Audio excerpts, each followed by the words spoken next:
warahmatullahi wabarakatuh. Alhamdulillahilladzi hadana lihada wa ma kunna linahtadiya laula an hadanallah. Asyhadu an la ilaha illallah wahdahu la syarika lah wa asyhadu anna Muhammadan abduhu wa rasuluh. Allahumma shalli ala sayyidina Muhammadin abdika wa nabiyyika wa rasulika an-nabiyyil ummi wa ala alihi wa sahbihi wa sallim taslima biqadri 'azamati dzatika fi kulli waqtin wa hin. Amma ba'du. Segenap para jamaah Majelis Taklim Al-Hidayah yang berbahagia, wabil khusus Bapak Wagimin selaku pengundang, Ibu Kusniatin pakai domah ya, Ibu Kusniatun dan segenap keluarga yang berbahagia. Alhamdulillah malam hari ini kita melaksanakan pengajian rutin di tempat ini, tempat yang insya Allah penuh barokah ini. Tempat yang penuh barokah, diantara tanda-tandanya adalah nanti pulang ada yang kita bawa. Namanya barokah, ambil aja bungkus itu yang ada di situ. Dalam rangka tasyakur, dalam rangka syukuran atas kesehatan yang Allah berikan kepada Ibu Kusniatun dan juga tentunya kepada keluarga. Tasyakur atau bersyukur ini adalah sesuatu yang dianjurkan oleh Nabi Muhammad SAW dan diperintahkan oleh Allah. Jamaah rahimakumullah, Allah Subhanahu wa taala berfirman, "Ma yaf'alullahu bi'adzabikum in syakartum wa amantum wa kana Allahu syakiran 'alima." Allah tidak akan menyiksa kalian selama kalian bersyukur dan beriman. Dan sesungguhnya Allah itu adalah orang yang syakiran, adalah zat yang syakiran alima, yang maha menerima ibadah dan juga maha mengetahui tentang keimanan-keimanan kita. Kalau kita ingin nikmat yang sudah ada pada diri kita ini terus nempel, tidak terlepas, tidak terpisah lagi dengan kita, maka kuncinya adalah dengan syukur. Dengan mensyukuri nikmat-nikmat Allah, maka nikmat Allah itu tidak akan hilang dari diri kita. Itu jaminannya. Siapa yang mengatakan seperti itu? Allah yang menyatakan seperti itu dalam surat An-Nisa yang barusan saya sebutkan. Allah tidak akan menyiksa, artinya di sini Allah tidak akan menimpakan satu musibah. Allah tidak akan mencabut nikmatnya yang sudah Allah berikan. In syakartum wa amantum, kalau kita mau bersyukur dan kalau kita mau beriman. Dua kuncinya yaitu kita iman kepada Allah dan kita bersyukur kepada Allah. Bersyukur kepada Allah ini bisa tumbuh, bisa kita kembangkan apabila kita merenungkan apa-apa yang sudah Allah berikan kepada kita. Renungan-renungan, tafakkur yang sering diajak dalam Al-Quran. Afala tatafakkarun, afala yatafakkarun, afala ta'qilun. Apakah kalian tidak berpikir? Apakah kalian tidak merenungkan?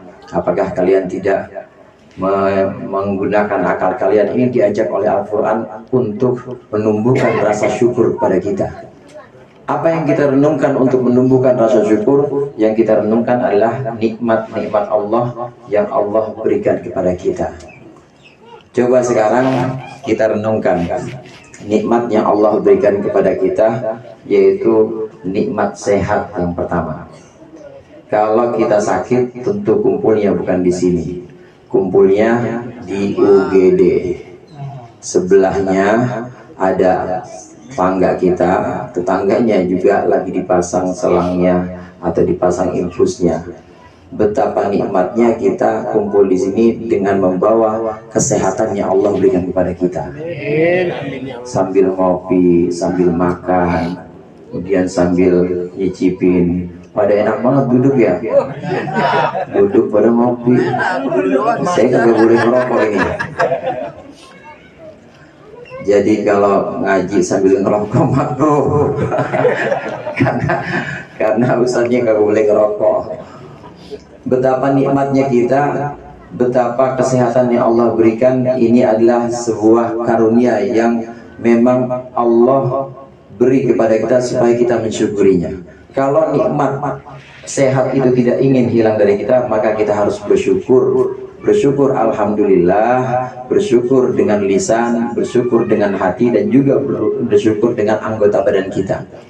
Syukur kita lisan alhamdulillah, syukur kita hati, yakin sepenuh hati bahwa semua ini adalah pemberian Allah, dan kita benar-benar merasa bahwa Allah yang memberikan kita kesehatan, bukan yang lain. Syukur dengan anggota badan, kita bersyukur dengan melaksanakan perintah-perintah Allah. Allah suruh sholat, ya dipakai kakinya buat sholat, buat ruku, buat sujud, jidatnya dipakai buat sujud, lututnya dipakai buat sujud, dan buat melakukan perkara-perkara yang memang Allah ridho dan Allah perintahkan. Kita kalau punya anak, Pak, kalau punya anak kemudian kita beliin laptop, itu laptop dipakai sama anak itu untuk bikin desainnya kalau udah laku itu harganya tinggi dan bisa buat renovasi rumah kita. Senang nggak kita? Senang. Itu namanya anak yang bersyukur. Laptopnya dipakai buat berkarya, laptopnya dipakai buat sesuatu yang memang orang tuanya senang, orang tuanya ridho. Bagaimana anak yang tidak bersyukur? Itu laptop dibuat ganjel. Ganjel apa? Buat ganjel pintu. Jadi laptop nggak dipakai, selesai dipakai main game, digeletakin itu aja, dirawat juga nggak, naruhnya sembarangan. Namanya anak yang nggak bersyukur. Kita juga demikian. Allah berikan kesehatan kepada kita supaya kita punya kekuatan untuk ngaji.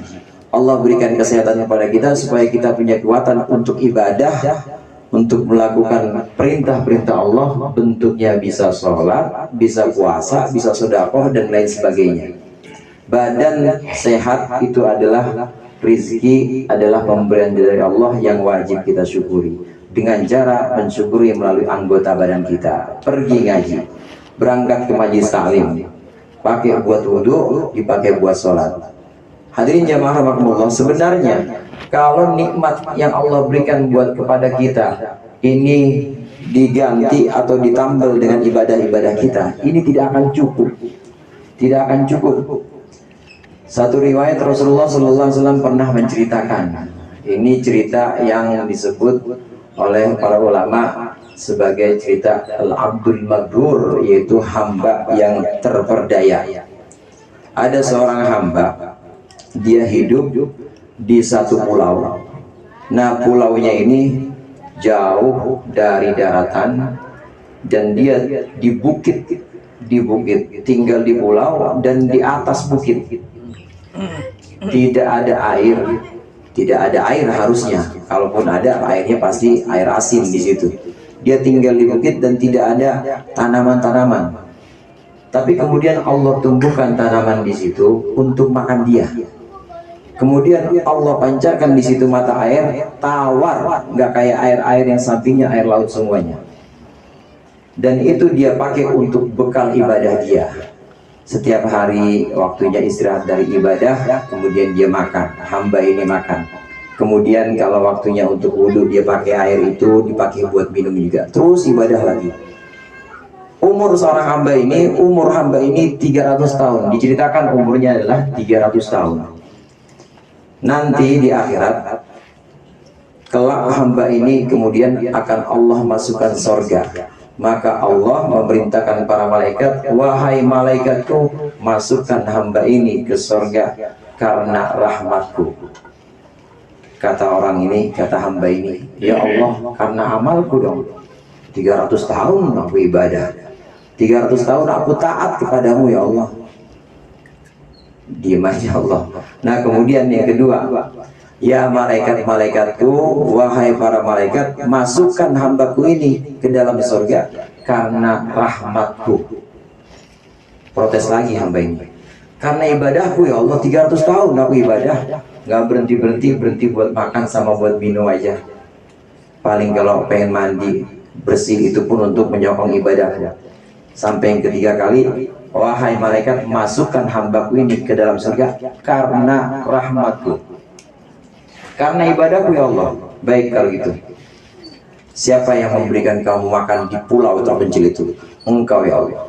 Siapa yang memancarkan air di tanah tandus itu? Engkau ya Allah. Siapa yang menumbuhkan tanaman-tanaman, memenuhi kebutuhan-kebutuhanmu untuk menyokong ibadahmu? Engkau ya Allah. Ya sudah, kalau mau hitung-hitungan, yuk kita hitung. Nikmat yang ada di jasadmu, nikmat yang ada di badanmu, yuk kita hitung, kita timbang. Nikmat mata Pak, nikmat mata sebelah doang ditaruh di mizan, ditaruh di timbangan. Nikmat mata sebelah. Kemudian sebelah sisi lainnya itu nikmat, sebelah sisi lainnya itu ditaruh ibadah dia selama 300 tahun. Begitu diletakkan, ini nikmat mata begini, ditaruh dengan nikmat ibadah, ditaruh dengan ketaatan ibadah dia 300 tahun. Tetap 300 tahun itu tidak bisa mengimbangi nikmat mata sebelah aja yang sudah Allah berikan kepada dia. Sebelah mata yang Allah berikan kepada dia, yang dia pakai untuk memandang, yang dia pakai untuk membaca kitab suci, yang dia pakai untuk berjalan, satu sebelah mata doang itu tidak cukup mengimbangi ibadah-ibadah 300 tahun, tidak cukup untuk mengimbangi nikmat mata yang cuma sebelah doang. Kata Allah gimana?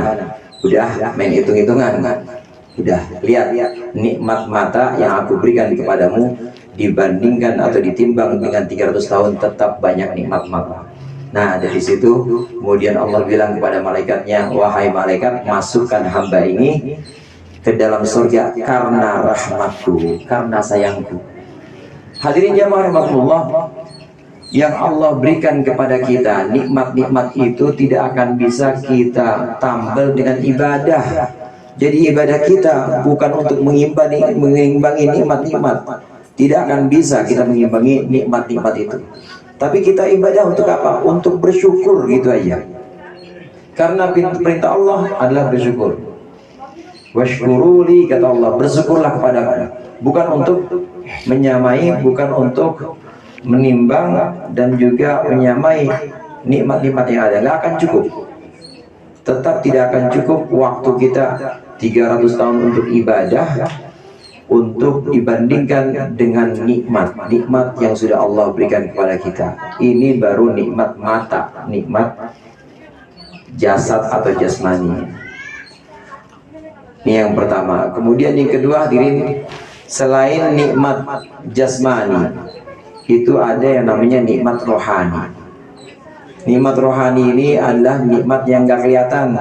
Kalau nikmat jasmani kelihatan, mata kita kelihatan, ada dua matanya.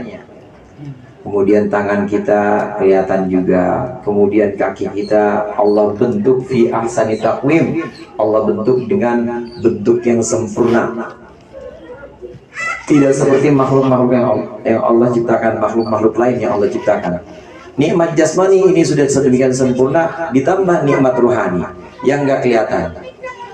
Kita bisa mendengar, itu betul ada perantara kuping. Kita bisa mendengar, betul ada perantara mata.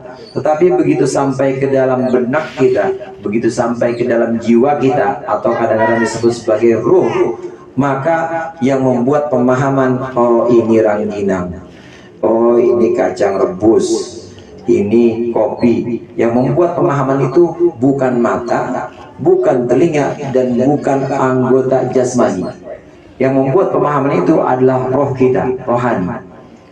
Nikmat rohani berupa pemahaman, nikmat rohani berupa akal. Kalau diomongin kita paham, kalau dikasih nasihat ya kita berasa, kalau kita diberikan satu sanjungan-sanjungan kadang kita kegeeran, itu nikmat rohani sempurna Allah berikan kepada kita. Ini dua nikmat yang sangat besar. Nikmat jasmani aja sebelah mata aja tidak bisa mengimbangi ibadah 300 tahun, belum lagi dihitung dengan anggota jasmani yang lain, dan ditambah dengan nikmat rohani, nikmat yang tidak kelihatan berupa pemahaman, berupa akal, dan satu lagi nikmat yang bentuknya tidak kelihatan, nikmat rohani adalah nikmat iman dan Islam yang kita bawa. Nggak sembarangan Allah memberikan kita, menentukan kita sebagai orang muslim, orang yang beriman, orang yang percaya kepada Allah, kepada Rasulnya, kepada hari akhir. Ini adalah pilihan.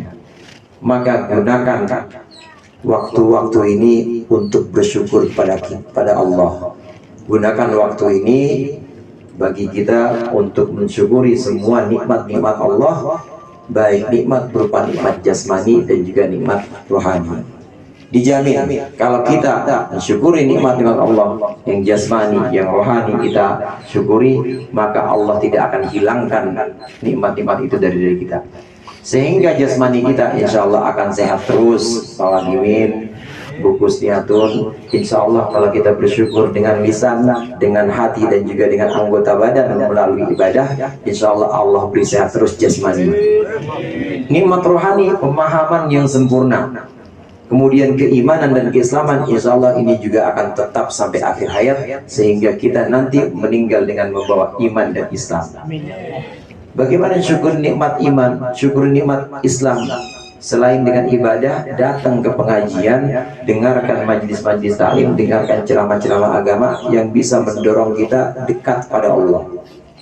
Pemahaman kita pakai untuk mendengarkan nasihat-nasihat agama, maka ini bagian dari syukur kepada nikmat rohani.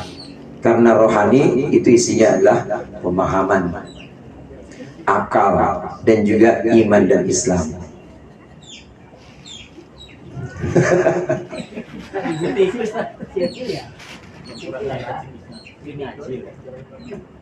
Itu yang kedua yang ingin saya sampaikan.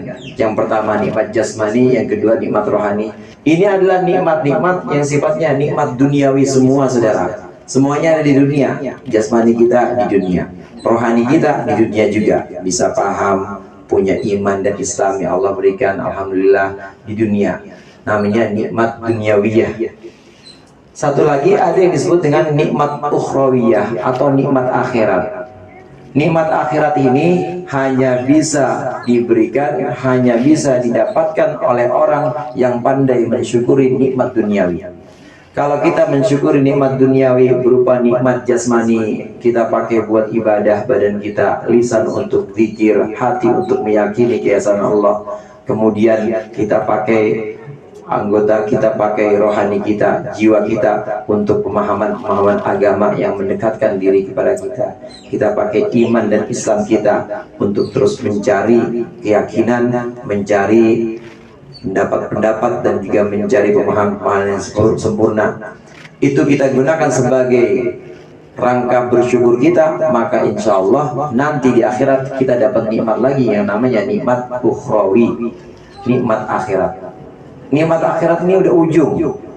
Nikmat akhirat ini adalah dimasukkannya kita sama-sama ke dalam surganya Allah. Amin ya rabbal alamin. Jadi semua rangkaian nikmat-nikmat dunia, jika kita mensyukurinya, ini akan menghasilkan nikmat akhirat yang hanya diberikan untuk orang-orang yang pandai bersyukur dari kalangan mukminin, dari kalangan muslimin. Hadirin jamaah rahimakumullah, saya ingin menceritakan salah satu hadis Rasulullah, hadis Siti Aisyah, di mana Siti Aisyah ini melihat Rasulullah malam sholat tahajud hatta tatafattara qadamahu, sampai kedua telapak kakinya itu pada bengkak Rasulullah itu. Sholat tahajud sampai kakinya pada bengkak Rasulullah SAW, Nabi Muhammad. Maka Siti Aisyah tanya kepada Rasulullah, ya Rasulullah, lima fa'alta wa qad ghafarallahu laka ma taqaddama min dzambika wa ma ta'akhkhar. Kata Siti Aisyah, ya Rasulullah, wahai suamiku, kenapa engkau sampai gini-gini amat sholat sampai kaki pada bengkak? Di sini ada yang sholatnya sampai bengkak, ada nggak yang sholatnya sampai bengkak? Rasulullah sholat sampai kedua telapak kakinya itu bengkak. Ditanya oleh Siti Aisyah, oleh istrinya, kenapa engkau lakukan ini ya Allah? Padahal Allah sudah mengampuni dosa engkau, dosa yang telah lalu dan dosa yang akan datang itu sudah Allah ampuni, jaminan. Pada Rasulullah memang Allah mengampuni dosa-dosa yang telah lalu dan juga dosa-dosa yang akan datang. Kenapa engkau lakukan ini ya Rasulullah? Maka Rasulullah menjawab, afala uhibbu an akuna abdan syakura. Emang gak boleh kalau saya menjadi hamba yang syakur, hamba yang banyak bersyukur. Dari sini hadirin, ada perbedaan antara orang yang bersyukur, syakir istilahnya, dan satu lagi ada orang yang banyak bersyukur, namanya syakur. Kalau syakir sekedar syukur aja biasa. Syukur apa? Ibadah, sholatnya ya sholat 5 waktu, puasanya puasa Ramadan. Syakir, lisannya juga alhamdulillah, ada yang bawain duit, alhamdulillah ada yang ngirimin makanan. Hatinya juga yakin itu semua karena karunia Allah, dan Allah menggerakkan hati orang-orang itu untuk memberikan kepada kita. Ini syakir, sekedar bersyukur. Tapi kalau syakur, itu adalah orang yang pandai bersyukur dan terus-menerus bersyukur, lebih banyak syukurnya. Dalam bahasa Arab ada perbedaan seperti itu. Ada ghafir, Allah ghafir, tapi Allah juga ghafur. Kalau ghafir mengampuni saja, tapi kalau ghafur yang banyak ampunannya.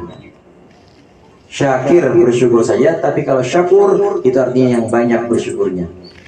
Rasulullah melakukan sholat tahajud hingga kedua telapak kakinya bengkak.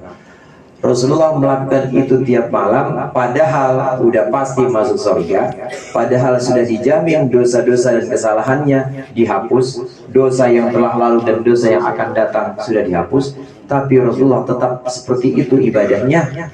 Ini karena Rasulullah ingin menjadi abdan syakura, ingin menjadi hamba yang banyak bersyukurnya.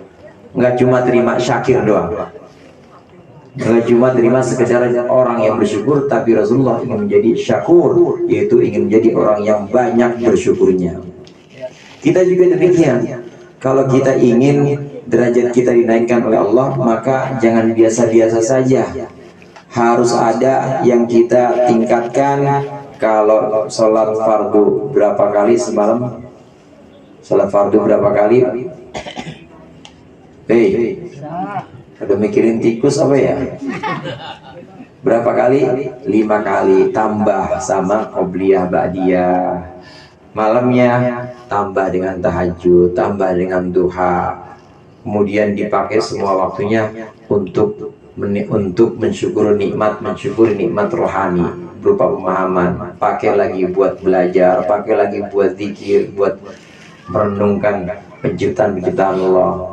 Maka kita berarti syakur, berarti kita banyak syukurnya kepada Allah atas segala nikmat-nikmat yang Allah berikan kepada kita. Syakur ini yang membedakan antara hamba-hamba yang biasa disebut dengan orang-orang baik pada umumnya, al-abror, dan hamba-hamba yang didekatkan oleh Allah yang disebut dengan muqarrabin. Ada orang baik biasa namanya abror, ada orang yang baiknya itu tingkat tinggi, sudah didekatkan oleh Allah, namanya muqarrabin. Orang-orang yang abror, orang-orang baik pada umumnya masuk surga, betul, dan nanti akan selamat nanti di akhiratnya. Tetapi yang lebih tinggi dari itu muqarrabin.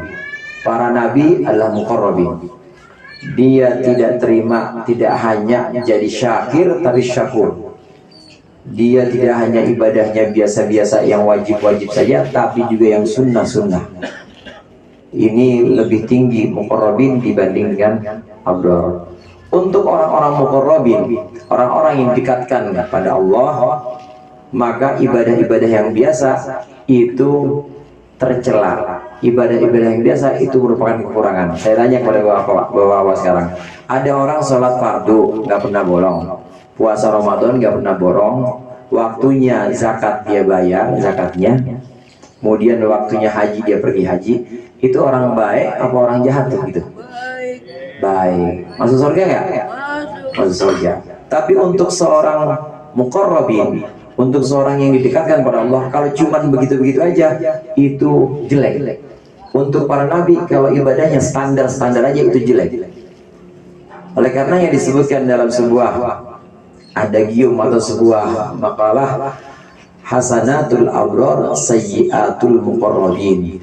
Apa yang dianggap baik oleh orang umum itu boleh jadi untuk orang-orang muqarrabin seperti para nabi, ini boleh jadi buruk. Kalau nabi cuma yang wajib-wajib aja, buruk.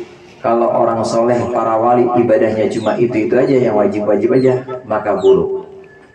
Tapi apakah yang seperti itu salah? Yang cuma wajib-wajib benar dan juga masuk surga, cuma untuk orang umum. Tapi untuk orang khusus, maka harus dinaikkan tingkatnya dengan melakukan ibadah-ibadah yang lain dalam rangka menjadi abdan syakuro, menjadi hamba yang banyak syukurnya.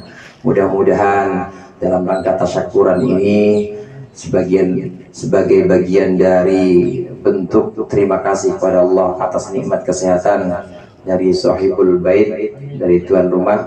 Mudah-mudahan Allah tetapkan kesehatan dari sahibul bait, dan juga Allah berikan kemampuan untuk ibadah, kemampuan untuk bersyukur, baik melalui lisan, hati maupun anggota badan, dengan segenap pelaksanaan perkara-perkara yang Allah ridhoi. Demikian dari saya, mudah-mudahan bermanfaat. Lebih kurangnya saya mohon maaf. Wallahul muwaffiq ila aqwamit thoriq. Assalamualaikum warahmatullahi wabarakatuh.